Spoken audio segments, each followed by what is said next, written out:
तो देखिए बच्चों, ट्रिग्नोमेट्री चैप्टर हम लोग पढ़ चुके हैं और आज से हम लोग नए चैप्टर की शुरुआत करने जा रहे हैं जिसका नाम है सम एप्लीकेशन ऑफ ट्रिग्नोमेट्री, या जिसको हम लोग हाइट एंड डिस्टेंस भी कह सकते हैं। चैप्टर नंबर 9 है आई थिंक ना। हाइट एंड डिस्टेंस या some application of trigonometry chapter 9। Chapter number 9 आज हम लोग पढ़ने जा रहे हैं, हाइट एंड डिस्टेंस या सम एप्लीकेशन ऑफ ट्रिग्नोमेट्री।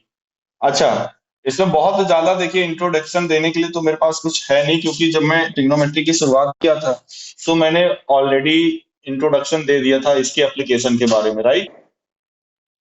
है ना। हाइट एंड डिस्टेंस, सॉरी,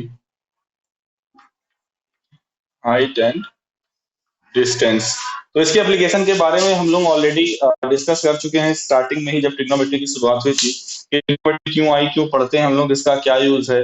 तो मेन एप्लीकेशन आपको यहीं पे मिलेगा, यानी इसका प्रैक्टिकल एग्जांपल या प्रैक्टिकल यूज आप कह सकते हो डे टू डे लाइफ में जो हम लोग यूज करते हैं। जैसे हमने कहा था, किसी बिल्डिंग की हाइट मेजर करने में हो, किसी टावर की हाइट मेजर करना हो, या दो ऑब्जेक्ट के बीच की हॉरिजेंटल डिस्टेंस हो, लॉन्ग डिस्टेंस हो, हाइट हो, तो इस तरह जब भी वर्टिकल हाइट की बात आती है या फिर हॉरिजेंटल डिस्टेंस की बात आती है, तो इनके लिए हम लोग इसका यूज करेंगे सम एप्लीकेशन ऑफ ट्रिग्नोमेट्री या हाइट एंड डिस्टेंस।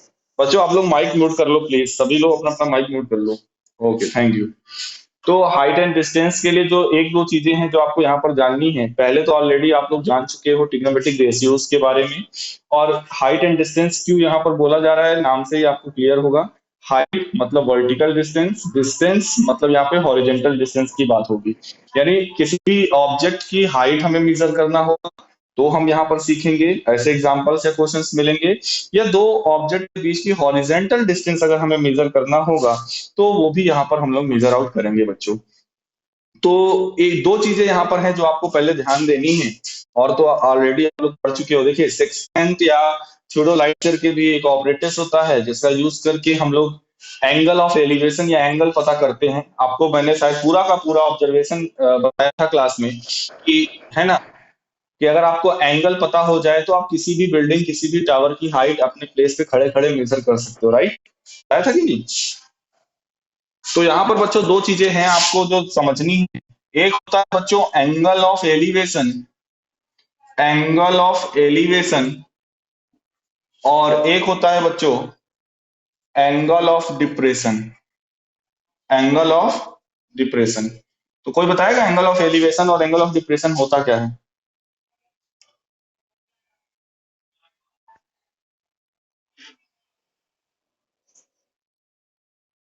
देखिए, जब देखिए दो सिचुएशन होती है।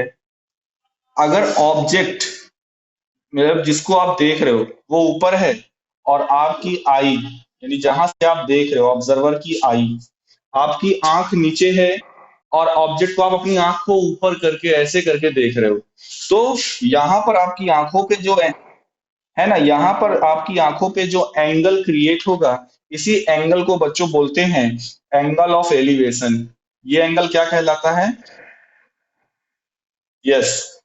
जब आप अपनी आंख आपके नीचे हो और ऑब्जेक्ट ऊपर हो, जैसे आप अब नीचे खड़े हो छत पे किसी को देख रहे हो, या ऊपर टावर को देख रहे हो, या ऊपर उड़ती हुई पतंग को देख रहे हो, तो वहां पर उस समय ऑब्जेक्ट का आपकी आंखों पे जो एंगल क्रिएट होगा, उस एंगल को बच्चों क्या बोलेंगे? Angle of elevation. समझ में आया ये चीज? इसी तरह से बच्चों, अब ऐसा भी हो सकता है कि मान लो आप किसी बिल्डिंग की छत पर खड़े हो और नीचे से रास्ते में साइकिल गाड़ियां जा रही हो, यानी इस समय ऑब्जेक्ट नीचे हो जाएगा और इस समय आपकी आई ऊपर है। अब आप क्या कर रहे हो? ऑब्जेक्ट को देखने के लिए आपको ऐसे नहीं करना पड़ेगा, ऑब्जेक्ट के देखने के लिए आपको अपनी आई को झुकाना पड़ेगा। तो इस समय जो एंगल क्रिएट होता है आपकी आंखों पर, तो यहाँ पर देखिए करेंगे क्या, कैसे एंगल बनाते हैं। यहाँ पर करेंगे क्या आप, मतलब जैसे ये हमारा बेस है, ये हमारा क्या है? बेस है। तो बेस के पैरेलली एक डॉटेड लाइन कंस्ट्रक्ट करेंगे, और ये जो एंगल यहाँ पे क्रिएट होगा, ध्यान दीजिएगा यहाँ पे, इस एंगल को क्या बोलेंगे? Angle of depression. एंगल को क्या बोलेंगे? Angle of depression. ध्यान दीजिएगा, एंगल ऑफ डिप्रेशन ऊपर बनता है। यहाँ पर ये ना बनाइएगा, ये वाला एंगल नहीं, अंदर वाला एंगल नहीं, ये बाहर वाला एंगल। इसको बनाने के लिए करेंगे क्या, पहले आप बेस के पैरेलल एक कंस्ट्रक्शन कर देंगे, एक पैरेलल लाइन कंस्ट्रक्ट कर देंगे। देन यहाँ पर ये जो एंगल क्रिएट हुआ ये कहलाएगा एंगल ऑफ डिप्रेशन। ठीक है? और हाँ बिल्कुल बिल्कुल, ये अंदर बनता है। और जब डिप्रेशन की देखिए, जहां पर भी क्वेश्चन देखिए करना, जब क्वेश्चन को सॉल्व करना होगा तो हम तो करेंगे इसी मेथड से, एंगल ऑफ एलिवेशन। देखो कैसे, यहाँ पर ये थीटा है और आपको पता है अगर दो लाइन पैरेलल है तो अल्टरनेट इंटीरियर एंगल, ये एंगल भी थीटा हो जाएगा कि नहीं, है ना। तो यहाँ पर हम लाएंगे यहीं पर और करेंगे बिल्कुल। अब कहोगे सर इस फिगर से इस फिगर में कोई डिफरेंस नहीं रह गया, यहाँ पर भी आप वही चीज कर रहे हैं, यहाँ पर भी बस बिल्कुल सही कह रहे हो कि यहाँ पर कोई डिफरेंस नहीं रह गया, बस एक चीज का डिफरेंस है, वो है सिर्फ और सिर्फ फिगर का। और ये चीज आपको क्वेश्चन पेपर में या कॉपी में, अपने आंसर कॉपी में ये चीज आपको दिखाना है। अगर आप ये चीज दिखाओगे वहां से ये क्लियर हो जाएगा कि हाँ आप एंगल ऑफ डिप्रेशन को समझ रहे हो, ऑब्जेक्ट आपका नीचे है और आई आपकी ऊपर है। ये चीज आपको दिखाना है, भले ही इसका कोई यूज नहीं है। क्यों? क्योंकि हम बाद में अल्टरन हाँ हो वही जाएगा, लेकिन ये आपको दिखाना है फिगर में। अगर नहीं दिखाओगे बच्चों तो यहीं पे वो एग्जामिनर के ऊपर डिपेंड करता है, आपके हाफ या मोर देन हाफ से ज्यादा मार्क्स भी काट सकते हैं इस चीज का। ठीक है।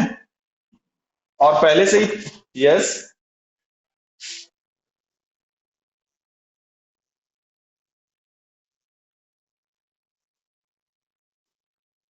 हाँ हाँ हाँ हाँ, तो नीचे देख रहे हैं तो देखो, आपकी आंख और हॉरिजेंटल के बेस पे देखो, यहाँ पे हॉरिजेंटल को हम उठाकर ऊपर तो ला नहीं सकते हैं, यहाँ पर बेस हमारा ये है। हाँ, तो इसीलिए बेस के पैरेलल लाइन बनाए ताकि एक बेस हमें मिले। ये वाला तो बेस हमारा नहीं।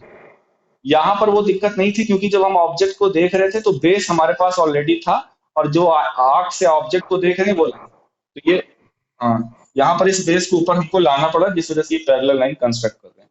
बस इतना आपको माइंड में रखना है कि एंगल ऑफ डिप्रेशन ऊपर बनता है, एंगल ऑफ एलिवेशन नीचे बनता है। एंगल ऑफ डिप्रेशन बनाने के लिए बेस के पैरेलल एक लाइन कंस्ट्रक्ट करते हैं जहां पर आपकी आई होगी, और फिर वो पैरेलल लाइन से और ये जो एंगल क्रिएट होगा ये होता है एंगल ऑफ डिप्रेशन। वो अगले स्टेप में भले ही एंगल ऑफ, फिर आप इसको अल्टरनेट इंटीरियर एंगल का यूज करके नीचे लाके कर लो, बाकी पूरा प्रोसेस तो वही रहेगा। एक ही काम आपको सीखना है, बार बार वो काम नहीं करना, लेकिन बस फिगर बनाते समय ही इसका ध्यान रखना है और इसका कोई भी यूज नहीं। कॉन्सेप्ट माइंड में रहना चाहिए, डिप्रेशन है तो ऑब्जेक्ट नीचे है और आपकी आई ऊपर, मतलब ऑब्जेक्ट नीचे है और आपकी आई ऊपर है, मतलब आप अपनी आई से ऑब्जेक्ट को नीचे की तरफ देख रहे हो। ठीक है। तो ये देखिए, ये दो चीजें थी इस चैप्टर को समझने के लिए, और इसका एप्लीकेशन तो मैं ऑलरेडी डिस्कस कर चुका हूँ। और साथ ही साथ एक और चीज बच्चों, यहाँ पर सबसे ज्यादा यूज होगा टेन का। तो टेन के जितने भी एंगल हैं, ten 30 degree, ten 45 degree, ten 60 degree, ये आपको आना चाहिए। साइन और कॉस का यूज बहुत ही रेयर केस में होगा, मैं ये नहीं कह रहा हूँ कि बिल्कुल ही नहीं होगा, होगा बट रेयर, मतलब मैक्सिमम क्वेश्चन यहाँ पर टेन से ही होंगे। क्यों टेन या कॉट से होंगे? क्योंकि आप जानते हो टेन थीटा इक्वल्स टू होता है परपेंडिकुलर अपॉन बेस, तो चाहे हाइट की बात करें या डिस्टेंस, है ना। तो इसलिए यहाँ पर मैक्सिमम टेन का ही यूज होगा। ओके। अब चलिए टाइम वेस्ट नहीं करते, मैं सीधा एक्सरसाइज 9.1, एक्सरसाइज 9.1 क्वेश्चन नंबर 1 से मैं स्टार्ट करता हूँ।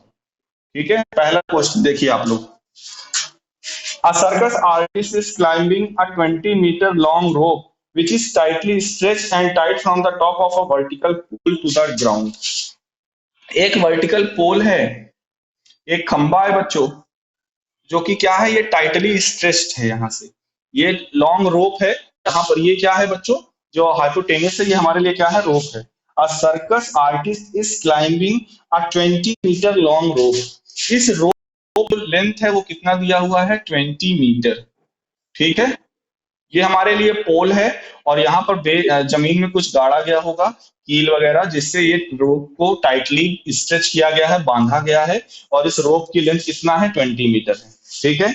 आगे क्या बोला जा रहा है, find the height of the pole if the angle made by the rope with the ground level is 30 degree. Rope और ग्राउंड लेवल के पास जो एंगल मेट होता है वो 30 डिग्री है, तो इस पोल की आपको क्या मेजर करना है, हाइट मेजर करना है। मेरे नाम बच्चों यहाँ पे फिगर है, जिसका फिगर बन गया तो मैं तो कहता हूँ 60% क्वेश्चन उसका सॉल्व हो गया। अब जरा बताइए एच निकालना है, ये परपेंडिकुलर है एच इस थीटा के रिस्पेक्ट में, और ये हाइपोटेन्यूस है। तो परपेंडिकुलर और हाइपोटेन्यूस से साइन, यस। तो यहाँ से इस ट्राइंगल को चाहे तो आप नाम दे दीजिए ए बी सी। तो सीधा सीधा क्या लिखेंगे, in triangle A B C sine 30 degree is equals to H upon 20, ये लिखेंगे कि नहीं? और साइन थीटा की वैल्यू 1/2 होती है, ये हो जाएगा h/20 equals to 1/2, cross multiply कर दो, मतलब 20 को उधर भेज दो कुल मिला के, तो h की वैल्यू क्या हो जाएगी? 20/2 यानी कि 10 मीटर, यानी हाइट ऑफ द पोल बच्चों क्या हो गया? 10 मीटर। यही हो गया आपका आंसर। आया समझ में?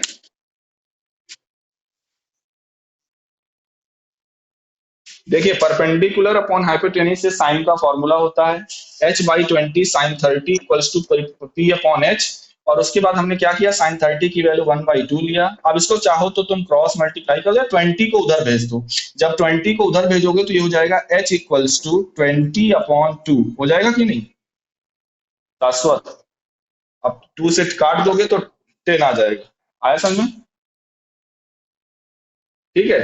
अब बच्चों मैं एक क्वेश्चन बताने जा रहा हूँ, अगला क्वेश्चन नंबर 2 में बताने जा रहा हूँ। इस क्वेश्चन के साथ हो सकता है इसमें डिजिट थोड़ी सी चेंज हो, बट इस क्वेश्चन के साथ बच्चों मेरी कुछ पुरानी यादें जुड़ी हुई हैं। वो हो सकता है, पता नहीं। यादें ऐसी है बच्चों की, जब मैं क्लास 10th में था, तो बोर्ड एग्जाम में, मेरे बोर्ड एग्जाम में बिल्कुल यही क्वेश्चन आया था। हो सकता है डिजिट का चेंज हो, मुझे नहीं लगता शायद डिजिट का भी चेंज हो, लेकिन क्वेश्चन तो यही था, पूरा कॉन्सेप्ट यही था। और मतलब मुझसे गलती हो गई थी इस क्वेश्चन में।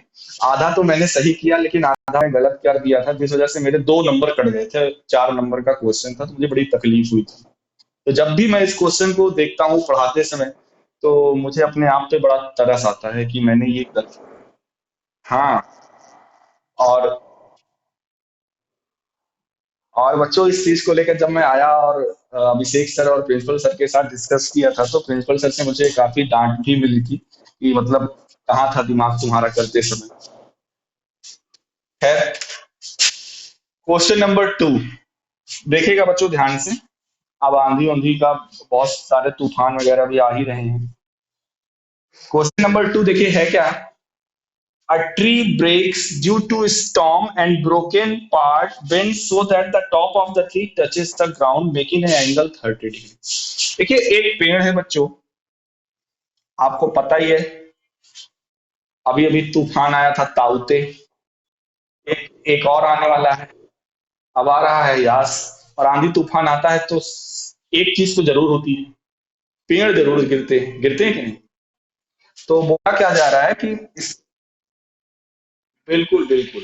तो एक अभी देखिए, ये क्या है? पेड़ है, तूफान आने से पहले का। अब स्टॉर्म आई, तूफान आया, पेड़ जो है कहीं से टूट के अलग अलग नहीं हुआ, ये ध्यान दीजिएगा।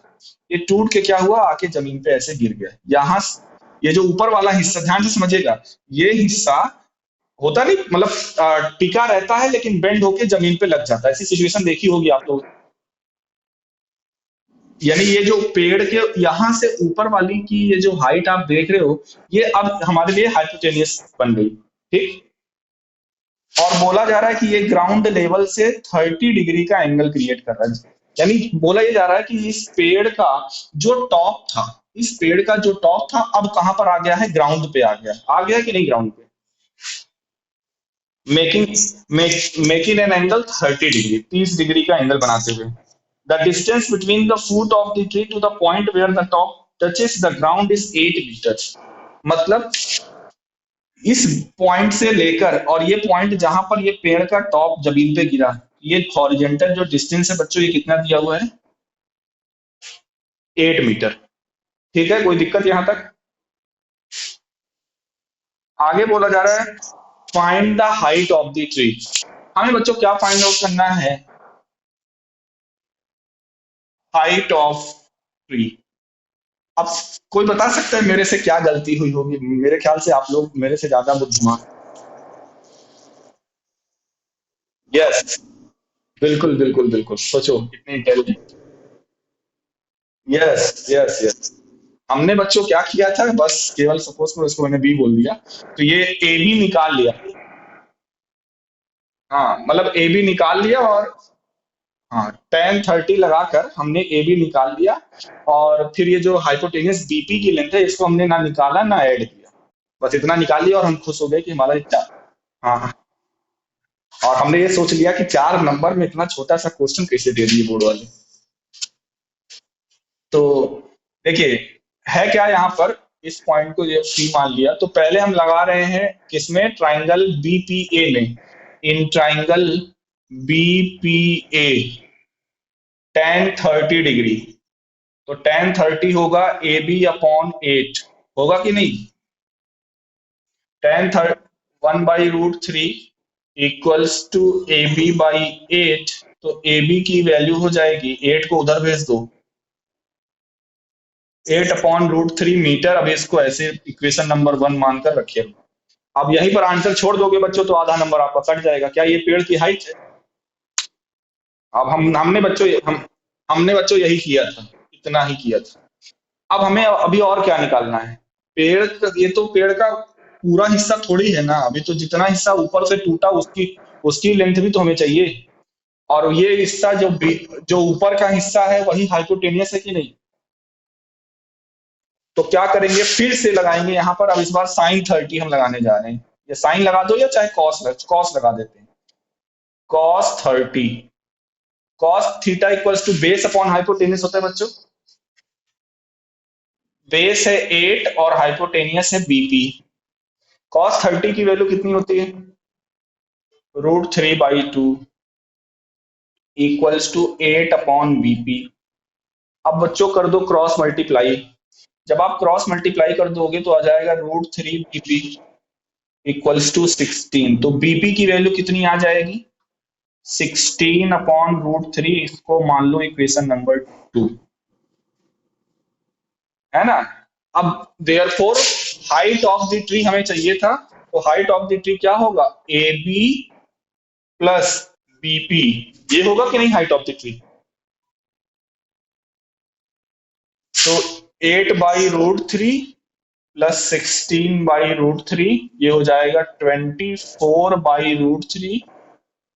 अब √3 से ऊपर नीचे मल्टीप्लाई कर लो, तो ये हो जाएगा 24√3/3। 3 से कैंसिल करो, 3 8 जा 24, यानी कि 8√3 मीटर। ये हो जाएगी actual height of the tree. आया समझे। तो ये था बच्चों सेकंड क्वेश्चन का प्रोसेस। हाँ, अब स्टोरी बताने का बड़ा मन करता है कि हम इतने टैलेंटेड थे उस समय।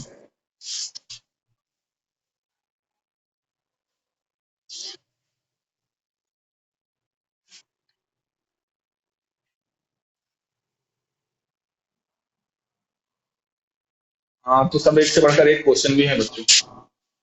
चलो आगे बढ़ते हैं। बिल्कुल। तो ये बच्चों श्योर है आपको लॉन्ग क्वेश्चन में, ये 5 नंबर के सेक्शन में एक क्वेश्चन 100% श्योर है कि इस चैप्टर से एक क्वेश्चन तो आता है हर साल। और बहुत ज्यादा टफ भी नहीं है, बस आपको इसमें डिफरेंट टाइप्स के क्वेश्चंस की स्टडी हो जाए बस। तो बहुत हल्के वाले तो इसमें नहीं आते हैं, जो प्रूविंग वगैरह के हैं ये थोड़े टफ लेवल के हैं, उसी तरह के क्वेश्चन इसमें आते हैं ज्यादातर। चलिए, मैं कुछ बीच बीच से क्वेश्चन करा रहा हूँ, बीच के क्वेश्चन जो बचे होंगे वो आप लोग करिएगा, नहीं आएगा तो कल पूछेगा, ठीक है। ओके। अब हम करते हैं बच्चों क्वेश्चन नंबर 6। क्वेश्चन नंबर 6 देखिए, 9.1 का एक एक्सरसाइज भी है। क्वेश्चन नंबर 6 देखिए क्या बोला जा रहा है। A 1.5 metre tall boy is standing at some distance from a 30 metre tall building. एक कोई बच्चों 30 मीटर की टॉल बिल्डिंग है,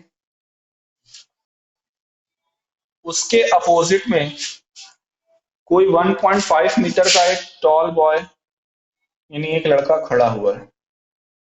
उस बच्चे की या लड़के की हाइट कितनी है, 1.5 मीटर।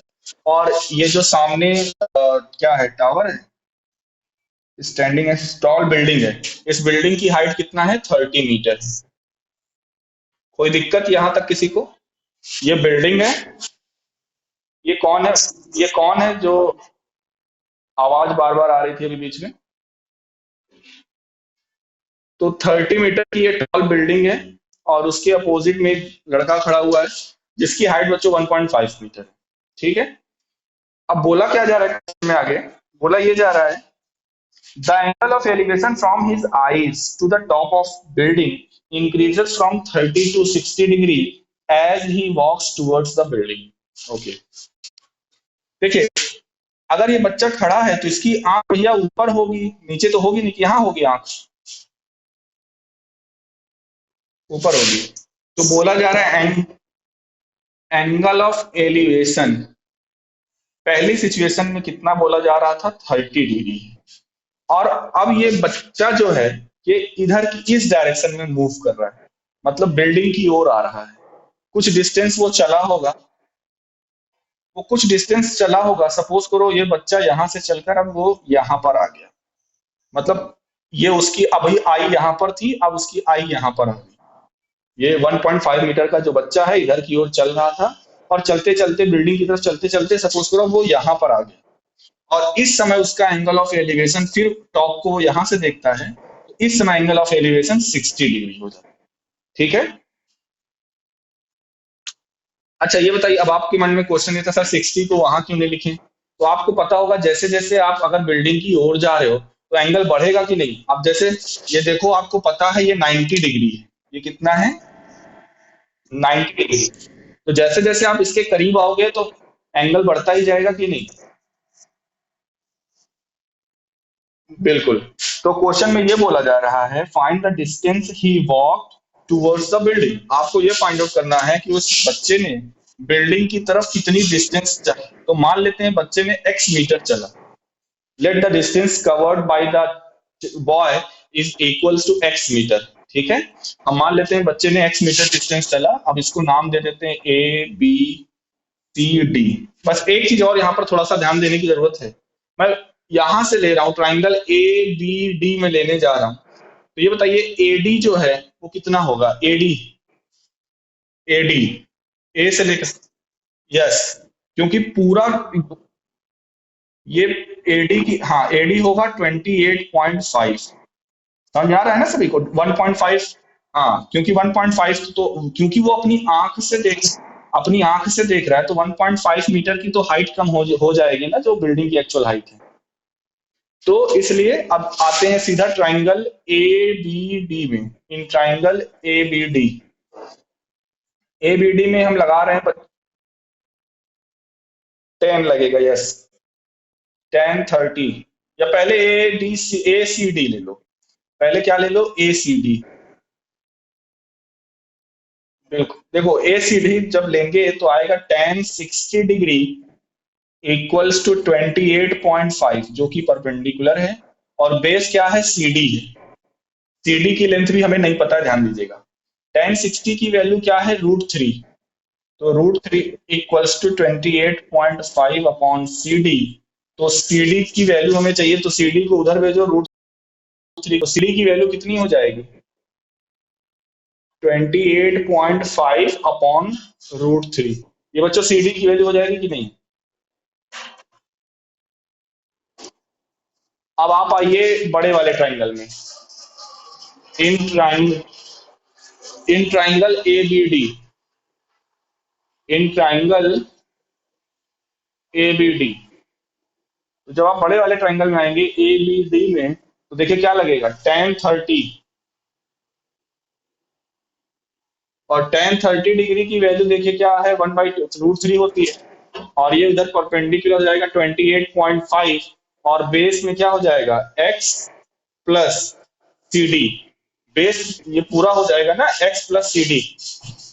क्यों बच्चों, तो ये हो जाएगा 1/√3 equals to 28.5 upon x plus CD।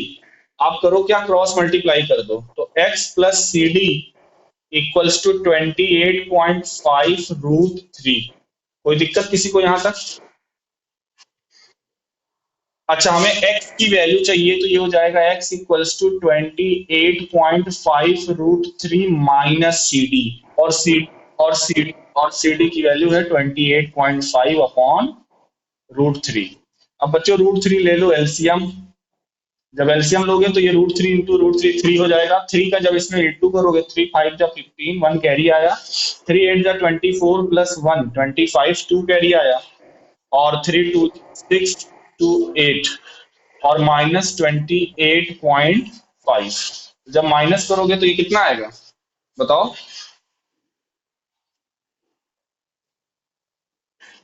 .5 तो खत्म हो गया। और 85 में से 15 में से 8 माइनस करोगे 7 आएगा, और 7 में से 2 माइनस करोगे तो 5 आएगा। और अपॉन में √3, और √3 से ऊपर नीचे मल्टीप्लाई कर दो। तो ये बच्चों मैं ऊपर लिख दे रहा हूँ, ये आएगा। नहीं गलत, आपका मार्क्स नहीं कटेंगे इस चीज के, उसकी टेंशन मत लो। तो ये हो जाएगा 57 √3 अपॉन 3, 3 से काटोगे 19, 3 जा 57, तो ओवरऑल ये आंसर क्या आ जाएगा 19 √3 मीटर। ये आंसर क्या आ जाएगा 19 √3 मीटर। यानी कि वो बच्चा जो है वो बिल्डिंग की ओर कितना मीटर आगे चला था, 19 √3 मीटर आगे चला था। कैलकुलेशन ही थोड़ा सा आपको वो लगा होगा इसमें, क्योंकि रूट वगैरह था और इस वजह से कैलकुलेशन थोड़ा सा भले लगा हो, बाकी प्रोसीजर वही है जो अभी तक हम लोग करते हैं। ठीक है। अच्छा एक और चीज, हो सकता है कभी कभी कुछ आंसर्स आपके मैच ना करें, और आंसर्स में ऐसा भी आपको देखने को मिल सकता है कि हो सकता है कंप्लीट आंसर हो। तो बच्चों एक चीज हमेशा ध्यान रखिएगा, √3 की वैल्यू होती है 1.732, या कभी कभी लोग केवल 1.73 ही यूज करते हैं। तो अगर आपका आंसर नहीं मैच कर रहा है, हाँ तो आप जैसे 19 √3 मैंने लिखा, हो सकता है आंसर आपका डेसिमल में आ रहा है, तो आप इस वैल्यू से इंटू कर दोगे तो आपका आंसर मैच कर जाएगा। लेकिन बोर्ड में अगर आपको वैल्यू नहीं आती, इतने पे भी छोड़ दोगे या इतने पे भी छोड़ दोगे तो सर आपका सही है, आपके एक भी नंबर नहीं कटेंगे। ठीक है। तो यहां तक किसी को कोई प्रॉब्लम? हाँ बेटा बोलो।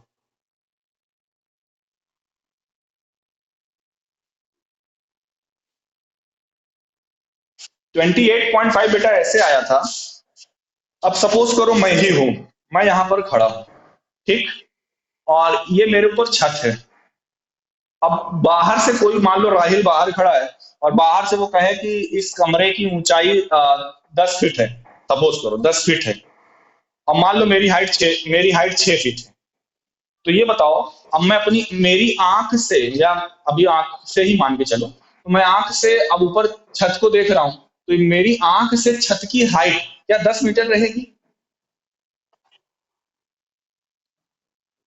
हाँ भाई, राहिल ने बाहर से देखा तो उसको 10 फीट पूरी हाइट समझ में आई। मैं जब देख रहा हूँ तो मेरी एक्चुअल में जो मेरी हाइट है वो तो माइनस हो जाएगी कि ना, क्योंकि क्योंकि मेरी जो ऊपर की हाइट है वो यहाँ से काउंट होगी। जब यहाँ से काउंट होगी तो ये 4 ही फीट तो बचेगा, 6 फीट तो नीचे का चला गया ना। तो वही वही चीज यहाँ पे है। 30 मीटर की ये बिल्डिंग थी, 30 मीटर की ये बिल्डिंग की हाइट है। अब ये 1.5 मीटर का लड़का अपनी आंख से यहाँ पर देख रहा है, तो जब आंख से यहाँ पर देख रहा है तो बच्चे की खुद की हाइट तो माइनस हो जाएगी ना।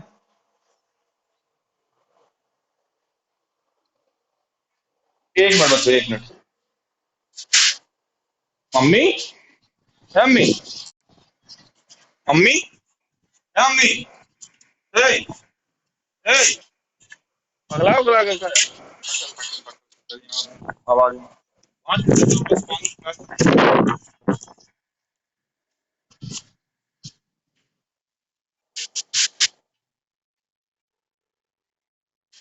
ओके बच्चों, तो चलिए एक आध क्वेश्चन और, 10 मिनट समय बचा है, एक आध क्वेश्चन और कर लेते हैं।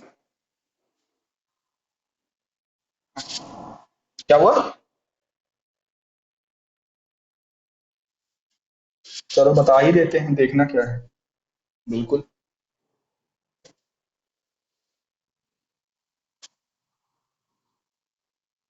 आवाज भैया म्यूट कर।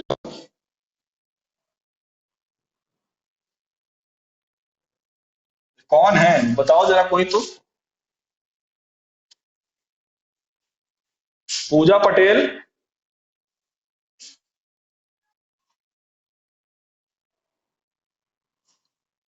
हाँ ध्यान दो बेटा, हम भी मैनेज करके, हम भी घर ही से पढ़ा रहे हैं, तो हम भी चीजों को मैनेज करके ही चल रहे हैं। ओह, हाँ तो सही बात है, तो वही चीज आप लोगों को भी वो मेंटेन, अरे आपको केवल माइक म्यूट करना है, फिर आराम से तुम बोलो पीछे क्या करना है। हमको तो माइक ऑन रखना है ना, हम म्यूट करके कहाँ जा सकते हैं। और अपलोड भी चलो क्वेश्चन नंबर 13 देखते हैं। अरे भूपेंद्र, आज तुम्हारी फोटो दिखाई दे रही, भूपेंद्र भी जुड़ा हुआ है क्या आज? चलो, तब मेरे दिन मतलब अच्छे आ गए हैं, जब भूपेंद्र मेरी क्लास भूपेंद्र करने लगा, मतलब मेरे दिन अच्छे आ गए।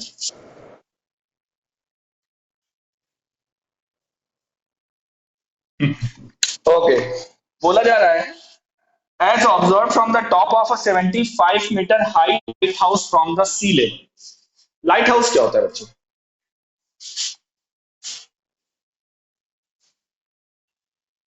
यस, लाइट हाउस आप कह सकते हो कि मतलब बिल्कुल आप शिप को मैनेज करने के लिए, यानी बीच में ऐसा कुछ लगा होता है, ठीक है।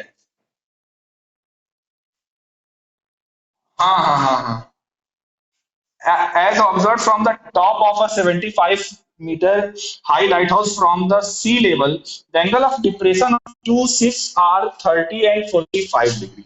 दो शिप्स का एंगल ऑफ डिप्रेशन क्या पाया गया? अच्छा, एंगल ऑफ डिप्रेशन बोला जा रहा है, तो पहली बात तो जो शिप्स हैं, मान लो एक ये पहली है ना, यस, ये 75 मीटर इसकी लाइट हाउस की हाइट है। और इस लाइट हाउस से ऊपर से नीचे की ओर शिप वन और शिप टू को देखा जा रहा है।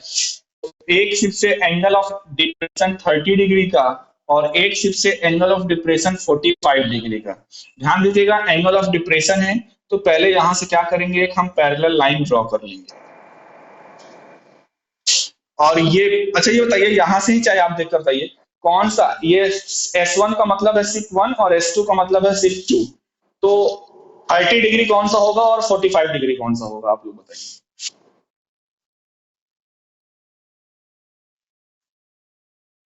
यस यस, बिल्कुल बिल्कुल, बिल्कुल बिल्कुल सही है। तो देखिए, अब आप लोग माइक म्यूट कर लीजिए प्लीज, 1 मिनट के लिए। हाँ, अब सुनते जाइए बस। तो देखिए यहाँ पर हो जाएगा ये 30 डिग्री एंगल ऑफ डिप्रेशन, तो यहाँ पर ये अल्टरनेट इंटीरियर एंगल से ये 30 हो जाएगा। और ये वाले के लिए हो जाएगा 45 डिग्री, दूसरे के लिए एंगल ऑफ डिप्रेशन, तो फिर अल्टरनेट इंटीरियर से ये हो जाएगा 45। ओके, उसके बाद क्या बोला जा रहा है बच्चों? If one ship is directly behind one another, same side of the lighthouse, find the distance between the two ships। हमें क्या करना है? S1 और S2 के बीच की डिस्टेंस, जिसको कि हमने मान लिया x। अब मेरे ख्याल से इसमें कोई दिक्कत नहीं होनी चाहिए, बिल्कुल एज इट इज जो हमने प्रीवियस क्वेश्चन किया बिल्कुल उसी कन्वर्ट हो गया, तो मैं यहीं पे छोड़ दूं, आप लोग कर लोगे?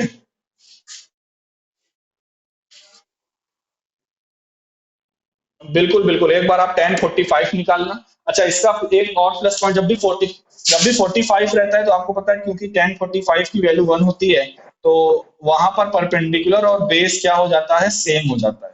तो यहाँ पर जैसे S2B जो मैंने लिखा, क्योंकि 1045 की वैल्यू 1 होती है, तो S2B को उधर भेज दो, तो यानी S2B की जो डिस्टेंस है वो कितना हो जाएगी, 75 मीटर। तो ये डिस्टेंस, इतनी डिस्टेंस कितनी हो जाएगी, 75 मीटर। अब बस आपको क्या करना है, बड़े वाले ट्राइंगल में LS1B, इसमें आप बच्चों 1030 लगाओगे, और बेस 1030 की वैल्यू होती है 1/√3, इक्वल्स टू परपेंडिकुलर में तो वही 75 रहेगा, और अपॉन में बेस x+75 क्रॉस मल्टीप्लाई कर दोगे, तो x+75 इक्वल्स टू 75√3, यही होगा कि नहीं? आप 75 को उधर भेज दो, तो x इक्वल्स टू 75√3 माइनस 75 चाहो तो कॉमन ले लो, तो ये हो जाएगा √3 माइनस 1, यानी x की वैल्यू क्या आ गई, 75, और इंटू में √3 माइनस 1 मीटर, यही हो जाएगा आपका आंसर। बस बस, मैंने, अगर आपको याद हो तो मैंने स्टार्टिंग में ही बोला कि जिसको फिगर बनाना आ गया, क्वेश्चन को पढ़ा, फिगर बनाना एग्जैक्टली आपको तभी आएगा, आपका एक्यूरेट फिगर तब बनेगा जब आपको पूरा लिखा हुआ कॉन्सेप्ट समझ में आएगा। और फिगर बन गया, तो मैंने शायद स्टार्टिंग बोला था कि 60% काम आपका हो गया। अगर आपने बच्चों फिगर बना लिया, तो 60% काम आपका ऑलरेडी हो गया। ठीक है,